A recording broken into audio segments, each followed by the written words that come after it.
Live from downtown Bakersfield, 23 ABC News at 5 starts now. Good evening. We begin tonight with breaking news as the sheriff's office says a body was found in the Kern River near Keysville today. The Isabella Dam has been shut down for maintenance, so the Kern County Sheriff's Office search and rescue crew wanted to use the opportunity of the lower water levels in the Kern River to continue the search for the 11-year-old girl who went missing in the river on June 22nd of last year. During the search Monday, the body of a man was located in the Keysville area. The coroner's office will determine his identity and cause of death. Search and rescue will return to search on Friday as water levels will remain low. This is a developing story. We'll continue to track the very latest for you. We turn now to jury deliberations in the Leslie Chance trial as they start over after one juror had to be dismissed and an alternate juror had to take their place. A juror said this would be their last day on jury duty due to financial hardships. The jury resumed deliberations today after they began last week. Now, as you know, Leslie Chance is accused of killing her husband Todd back in 2013. We'll continue to follow any developments in this case and bring them to you first online and, of course, on Twitter.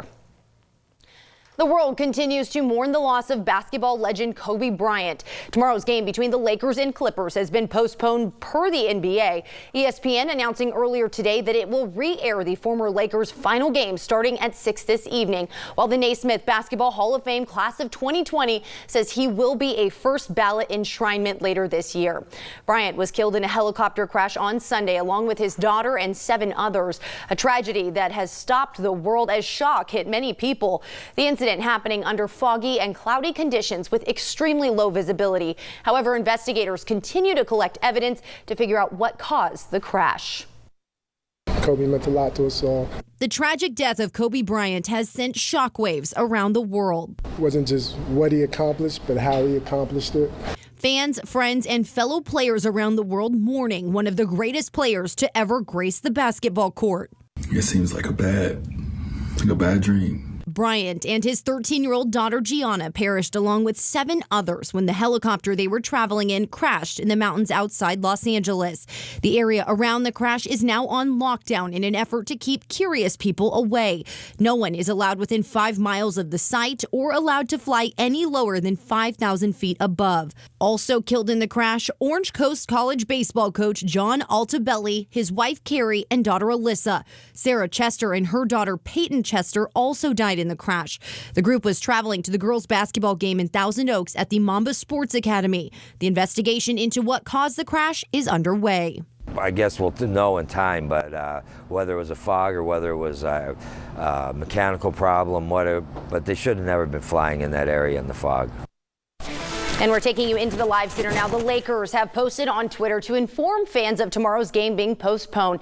They also were thanking everyone for their support, writing, "The Los Angeles Lakers would like to thank all of you for the tremendous outpouring of support and condolences. This is a very difficult time for all of us. We continue to support the Bryant family, and we will share more information as it is available," end quote. And of course, people are still continuing to mourn the loss of the future Hall of Famer, even right here in Bakersfield, a place where Kobe played on the hardwood several times.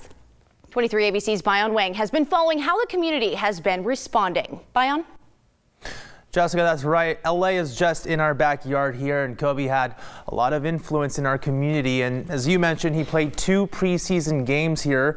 Of course, the fans in Bakersfield loved him, and I actually had a chance to speak to one of them who had a chance to watch Kobe play here in 2007. I was like 9 years old. I remember my dad had gotten us tickets, so we were sitting like courtside seats, and I remember just like seeing Kobe playing, and it was just a great opportunity and experience. It was an experience that would be cherished forever. Alondra Perez still recalling how close she was to Kobe at the 2007 preseason Laker game at the Rabobank Arena in 2007. I remember being right behind the basketball hoop and just them playing and being like literally like 10 feet away from me, so it was really cool. Looking up to Kobe, it was just a huge inspiration. Perez said the news was hard to believe. An NBA legend, husband, and father of 4 perishing in a helicopter crash carrying 8 others, including his 13-year-old daughter, Sunday morning. I felt like Like it must have been like a joke or something, like some sick joke. The only sickening part is that it wasn't. As the chief indicated, there were no survivors. Prominent figures from Bakersfield showing their support on Twitter, including Republican Congressman Kevin McCarthy, Raiders quarterback Derek Carr, and Clippers guard Tyrone Wallace. Though Kobe only had 2 preseason games in Bakersfield, it was a place that he enjoyed playing at. Yeah, well, Bakersfield is always a fun place to come. They're always very supportive of us, and we enjoy coming here to give them a show. And those were the remarks he made at the 2005 preseason game against the Washington Wizards at the Rabobank Arena. And just let you guys know, ESPN will be airing the last game Kobe played in at 6 p.m. tonight. If you remember, that's the game that he scored 60 points against the Utah Jazz, including an emphatic game winner. There's also a visual planned for Kobe right here in Bakersfield on Friday at 7 p.m. Live in studio, Bayan Wang, 23 ABC, connecting you. Former Lakers guard and teammate of Bryant, Derek Fisher, joined Good Morning America today to talk about Bryant. They both were drafted by the Lakers the same year and played together in the Lakers backcourt for 13 seasons. Such a heartbreaking day yesterday. Sharing the court, a workspace, a life for 13 years with Kobe was a gift.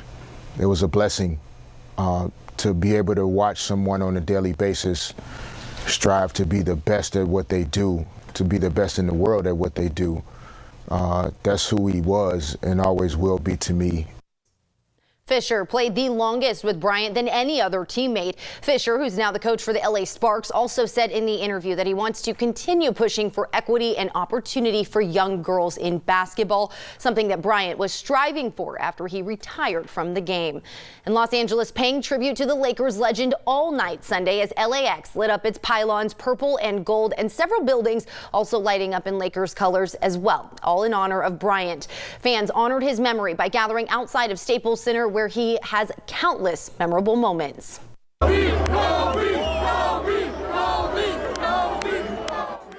Yeah, that is cell phone video of fans outside Staples Center in downtown Los Angeles, capturing them chanting his name.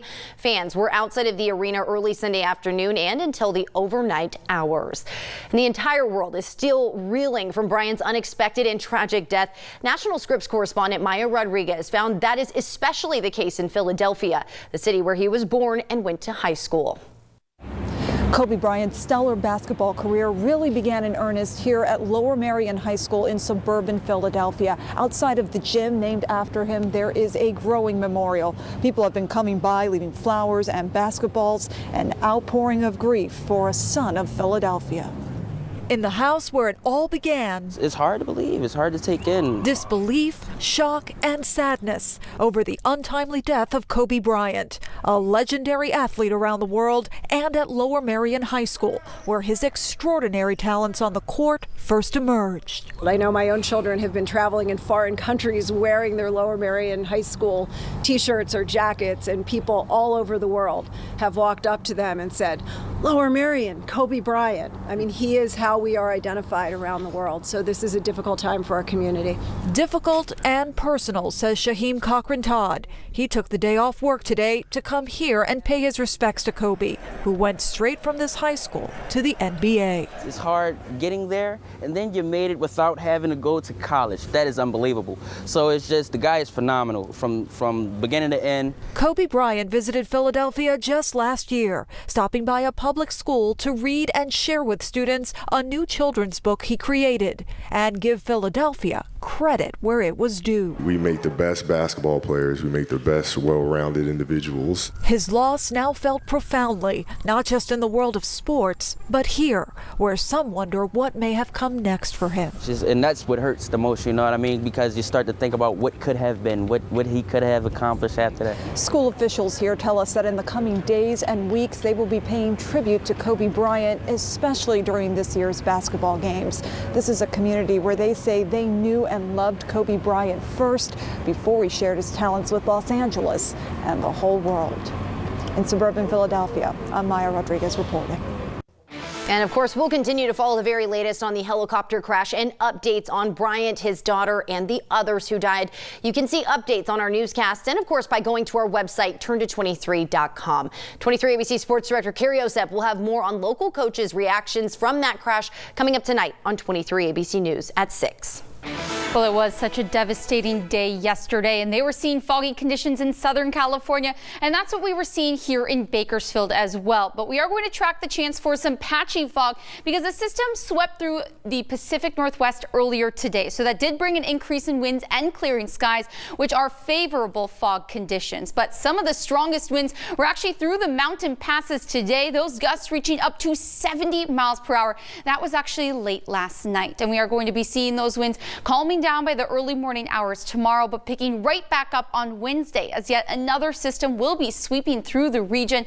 But that fog that I did mention, well, we are tracking the chance to see it patchy, not only here in Bakersfield, but also Buttonwillow, Delano, and McFarland. And that's going to be the case as we head into your Wednesday as well.